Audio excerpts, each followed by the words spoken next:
Hari ini kembali saya ingin mengupas mengenai siapa saja yang bisa kita kategorikan sebagai nabi palsu atau apa yang menjadi indikator seseorang itu disebut nabi palsu. Saya akan bacakan satu ayat Alkitab dalam kitab 2 Petrus 3 ayat 3. Bunyinya demikian.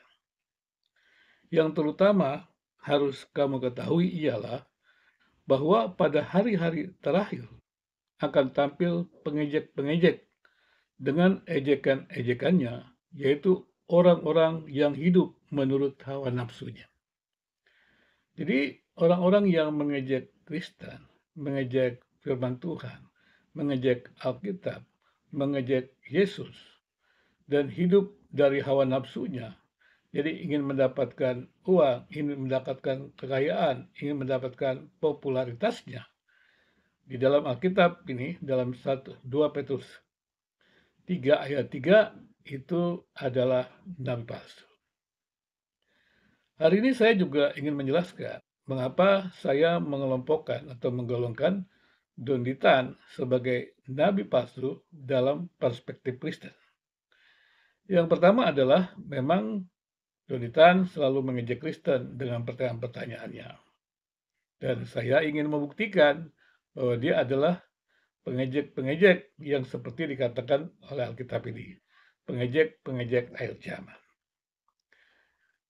Di video saja saya sudah menjelaskan. Dia katakan begini, kalau Yudas membunuh Yesus, ya katanya lebih tepatnya pertama begini, orang Kristen kan percaya kematian Yesus di kayu salib itu menebus dosa manusia. Nah, kalau Yudas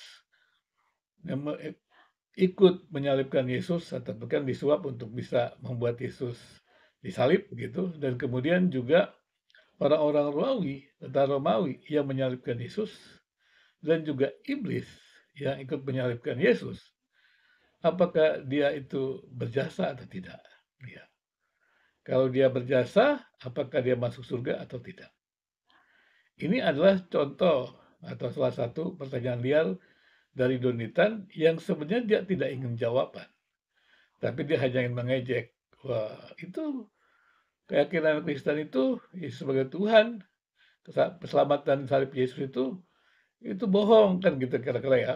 Kemudian ada lagi yang dia katakan, kalau Tuhan itu adalah Allah, ya Yesus itu adalah Allah, ya Allah yang Maha Kuasa. Bisa nggak Allah itu Tuhan itu jadi iblis? Jadi dari dua pertanyaan itu aja sudah dilihat kan, itu kan namanya pertanyaan liar. Pertanyaan liar itu bisa dikatakan memang untuk mengejek. Kalau sebuah pertanyaan penelitian itu selalu ada teorinya. Dan karena apa? Karena kita tidak bisa membaca realitas tanpa teori. Kemudian, ketika kita melihat realitas dengan teori, di situ kita menemukan gap antara realitas dengan yang seharusnya atau teori, maka kita membuat pertanyaan penelitian untuk mencari jawabannya.